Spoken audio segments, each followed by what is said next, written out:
Hello everyone. Welcome to SV Union High School and Junior College. Our subject today is Geography Standard 7. We will be discussing lesson number 2, the sun, the moon and the earth.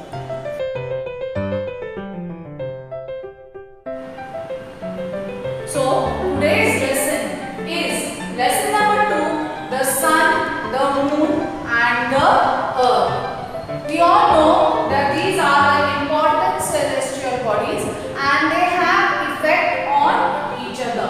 So we are going to study their effects and the various phenomena that occur on the surface of the earth. I am going to show you various diagrams and certain slides and while explaining the lesson. So all the students, I expect you to please pay attention and see the slides and diagrams. At the same time, listen to my explanation. So we begin our lesson by discussing the sun. The sun is not a new topic for you children. We have been studying about sun right from our previous classes. Let us see a little more about it. The sun is the star at the center of the solar system.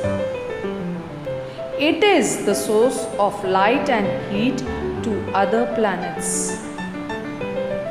All the other planets revolve around it. Its temperature is around 6000 degrees Celsius. The sun is so huge that around 13 lakhs planets of the size of the earth can be easily placed within it. Due to the gravitational force of the sun, the celestial bodies in the solar system revolve around it. All the life cycle on the earth are carried on due to the sun's energy. We get sun's energy free of cost for the whole day, at least 7 to 8 hours of the day. We can make use of it. There are many gadgets in use today which use solar energy. For example, solar cooker, solar water heater, solar batteries, solar panels, etc. All these gadgets are made use of by using solar energy.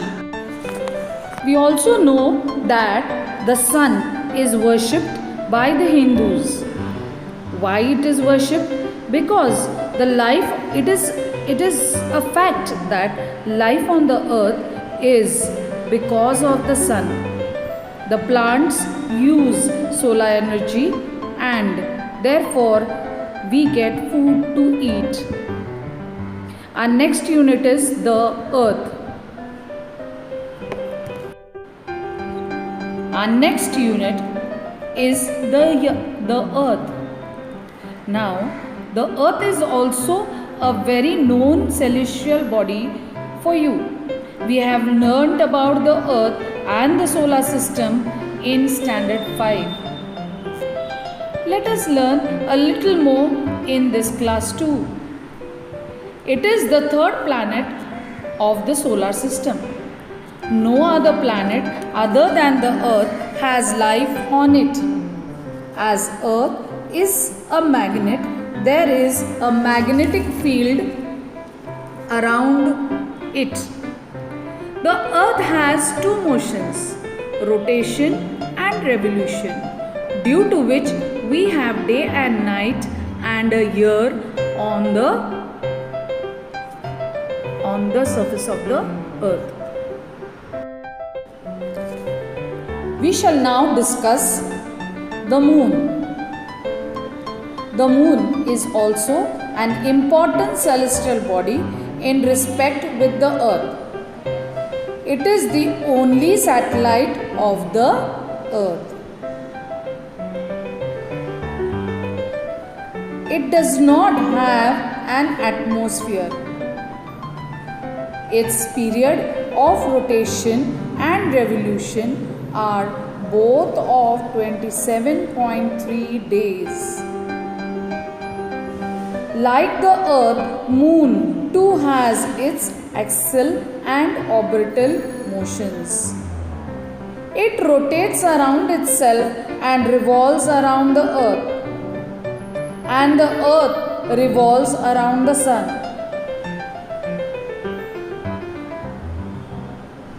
As a result, indirectly, the moon too revolves around the sun.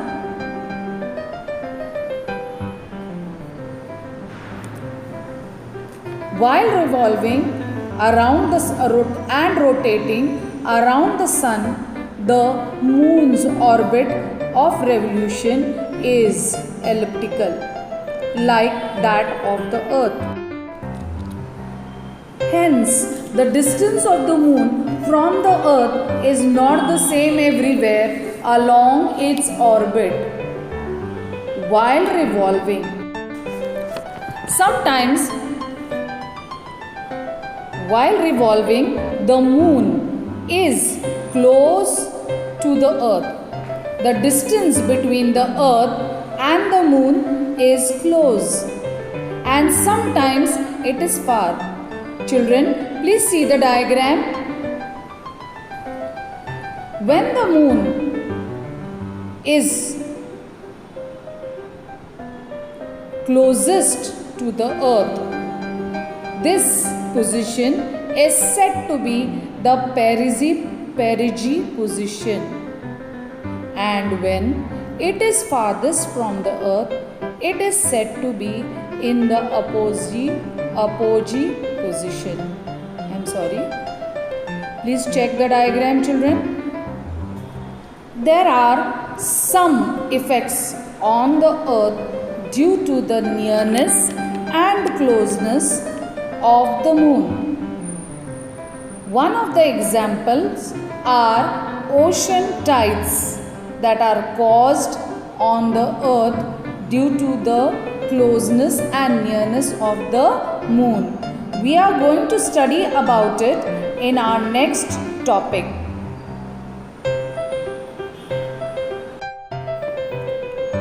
Our next unit is phases of the moon. We all have experienced and observed moon. Sometimes is just a thin line, or sometimes it is a big ball. Sometimes we see it as a half circle. Do you know, children, why does this happen? Let us see what are phases of the moon. The moon revolves around the earth and the earth revolves around the sun. However, these two orbits intersect. Hence, the sun, the moon and the earth are not always along a straight line. We see half of the moon's surface which faces the earth. That is, from the earth we see only one side of the moon. The moon has no light of its own. We can see the moon because of the sun's light that falls on it. On a full moon night, we see the entire side of the moon that faces the earth. On a new moon night, we cannot see only of it, any of it. From the full moon to the new moon, the illuminated part of the moon seen from the earth becomes smaller and smaller. From new moon to full moon, it again grows bigger and bigger. These different shapes of the moon that we see are called the phases of the moon, the lunar month and the days. The days of the lunar month are called Tithi. We all know that it takes 14 to 15 days from new moon to full moon. This is the fortnight of waxing moon. After the full moon, the moon appears smaller and smaller, and after 14 to 15 days, it is new moon again. This period is the fortnight of waning moon. Thus, the period from one new moon to the next is of 28 to 30 days. It is called the lunar month. Every day of the lunar month is called the Tithi. The new moon to the full moon takes 15 days, and it gives us the waning moon, which is called as Shukla Paksha.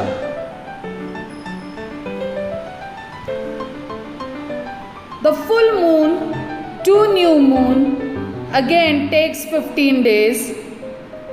It is called the period of waning moon. It is also called as Krishna Paksha. The fortnight of waxing moon plus the fortnight of waning moon gives us a lunar month.